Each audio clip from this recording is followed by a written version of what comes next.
Short term loans ఉన్నాయి, long term loans ఉన్నాయి.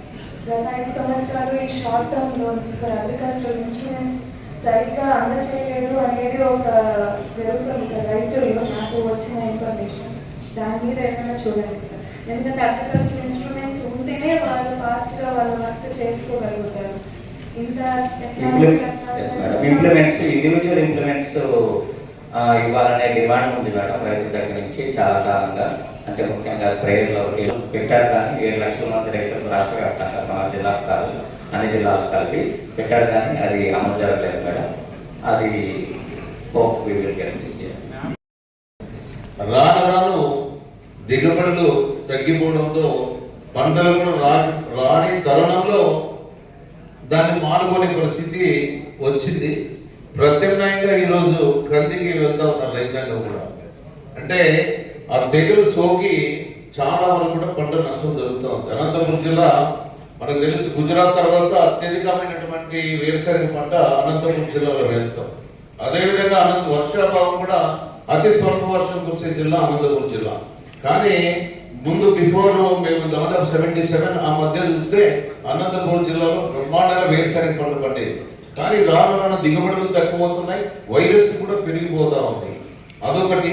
తర్వాత రాజు చెప్పినట్లు రోజు రోజుకి కొన్ని వైరస్ల వల్ల కూడా పంటల దిగుబడులు తగ్గుతున్నాయి.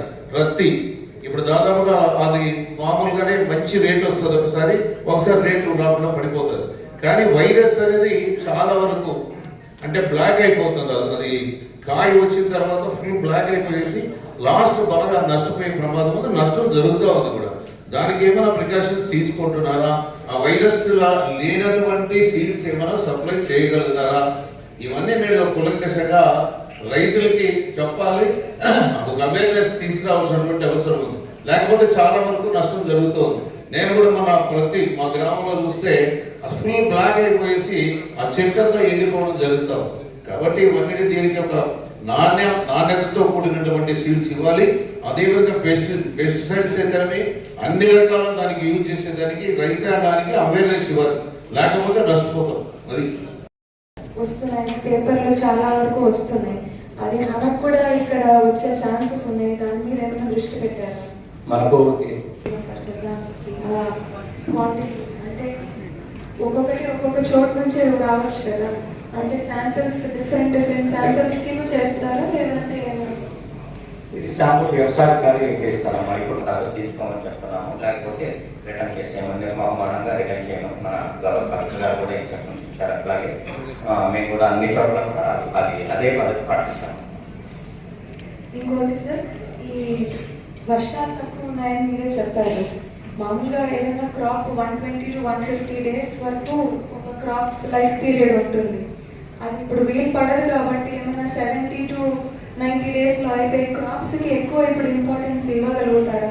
ఫర్ ఎగ్జాంపుల్ ఫాక్స్టైల్, మిల్లెట్, పూర్గాల్, ఇంకా హార్స్ గ్రామ్ అవన్నీ కూడా కాస్త తక్కువ టైంలో అయిపోయేటివి కదండి. సో అవి ఏమైనా స్టాక్ రెడీ చేసుకున్నారా పంపించడానికి? నెలాఖరు వరకు వేయచ్చని శాస్త్రవేత్తలు రికమెండేషన్ ఉందన్నమాట. అలాగే ఇది కొన్ని సంవత్సరం కూడా అంటే ప్రత్యేకమైన పరిస్థితుల్లో అయితే ఆగస్టు 15 వరకు కూడా వేయవచ్చు సార్.